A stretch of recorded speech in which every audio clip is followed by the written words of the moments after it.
Antes de iniciar o assunto que leva o título deste vídeo, é necessário fazer uma introdução que no início parece não ter relação nenhuma, mas depois vem o entendimento disso tudo. Existem palavras chamadas de polissêmicas. Aí estão 3 exemplos de palavras polissêmicas.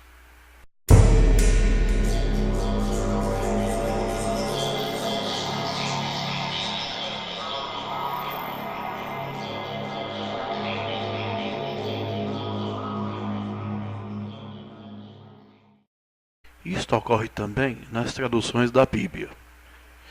Existem os códex.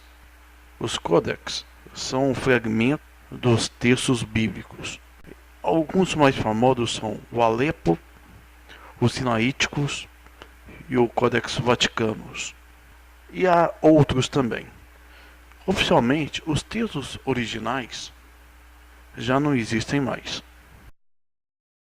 Os copistas, aqueles homens que faziam cópias dos textos bíblicos, já que os textos eram feitos em papiro e não tinham uma duração muito longa, aí depois passou a ser feito em pergaminho. Esses copistas, ao longo dos séculos, copiando manualmente, e copiando,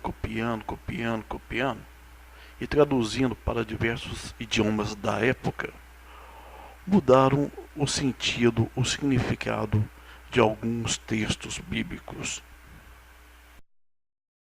A prensa foi inventada por Gutenberg no ano de 1455 e o primeiro livro impresso foi a Bíblia, em 1456, um ano depois, evidentemente.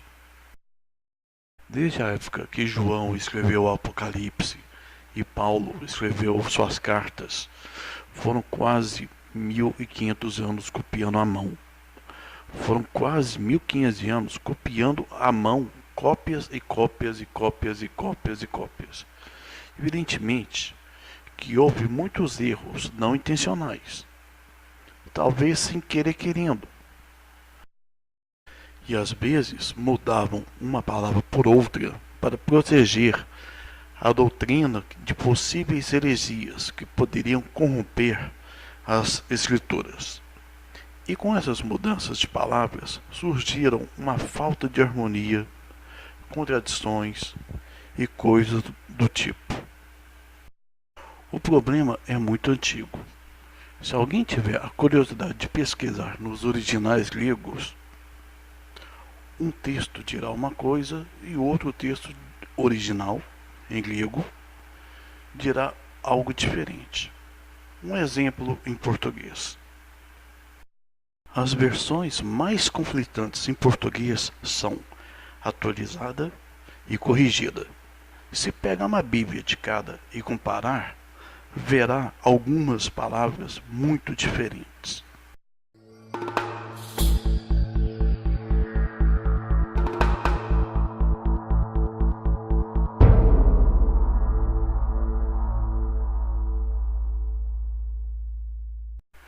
Nessa primeira versão da Almeida corrigida e revisada fiel, mostra ali os olhos do vosso entendimento.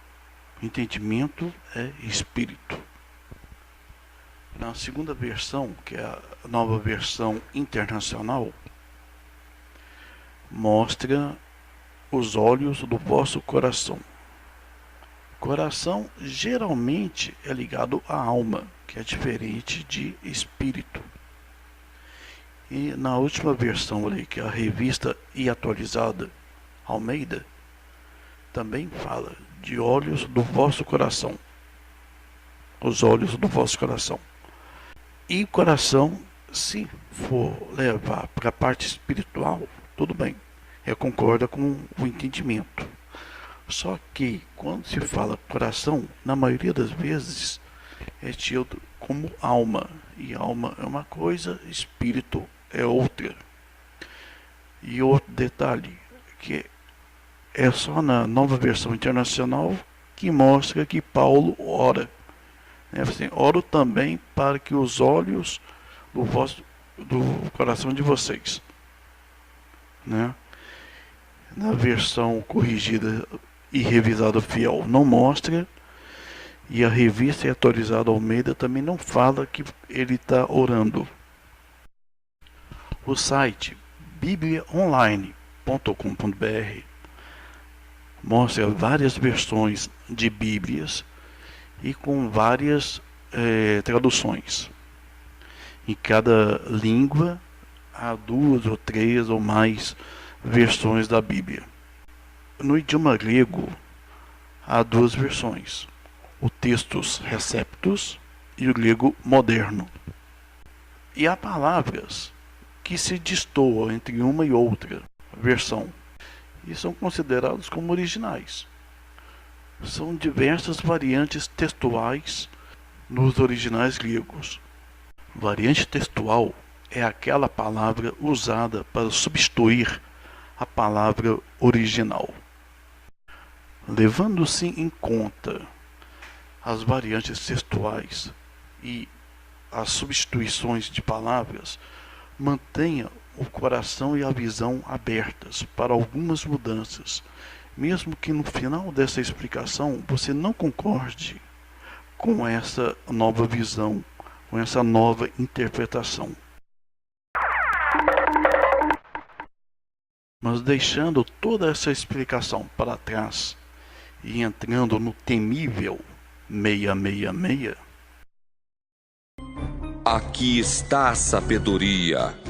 Aquele que tem entendimento, calcule o número da besta, pois é número de homem. Ora, esse número é 666. Assim como no alfabeto romano, o alfabeto grego, letras têm valores numéricos. Nesse texto há algumas variantes. O papiro 115 e também no Codex Ephraemi Scriptus e em uma versão armênia diz que o número correto é 616, 616.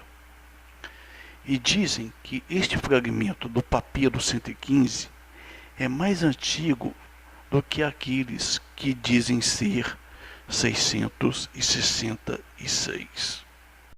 Afinal, que número é esse? Se é que realmente é um número. Será que essas são as palavras originais do autor do Apocalipse? Será que não há uma ou mais variantes aqui? Pegando este texto em grego, há várias possibilidades de tradução para a língua portuguesa, já que a língua grega é muito mais rica que a língua portuguesa. Mudando de assunto e continuando no mesmo, milagres acontecem. Há alguns muçulmanos que se convertem, abandonam Alá e se entregam ao Criador, trocam Mohammed pelo Messias. E um desses árabes virou pregador do Evangelho, começou a estudar profundamente as Escrituras e teve acesso ao Codex Vaticanus em grego. E esse árabe, lendo o Codex Vaticano em grego, se deparou com Apocalipse 13:18 e leu uma expressão, uma frase em árabe e ficou intrigado. Como é que pode ter uma expressão em árabe em meio àquele texto todo em grego? E todo árabe conhece muito bem o significado dessa expressão. E alguns países árabes têm essa frase em suas bandeiras. Um exemplo, a Arábia Saudita. Em grego, o valor numérico dessas 3 letras é 666, mas em árabe é uma frase que está escrito Bismillah e traduzido para o português é em nome de Alá. Já que o idioma grego é muito mais rico que o português e há muitas variantes, substituições de palavras ao longo da história, para proteger de heresias, podemos muito bem fazer outra leitura desse versículo polêmico, o Apocalipse 13:18.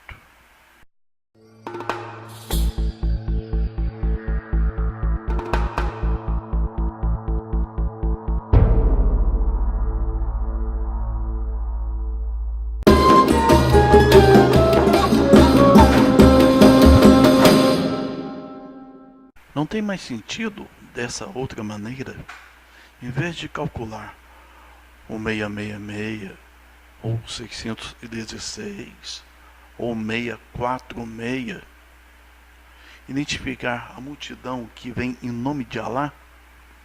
Talvez os copistas, para evitarem a heresia nas Sagradas Escrituras, colocaram números em vez do nome do Deus islâmico e seus seguidores.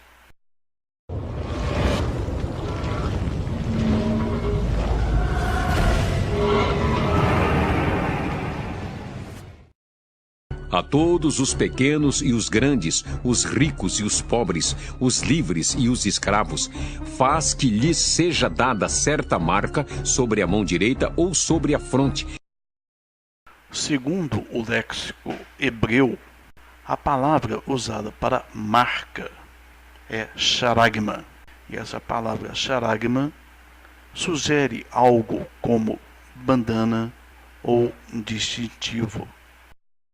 E a mão direita pode ser interpretada também como braço direito.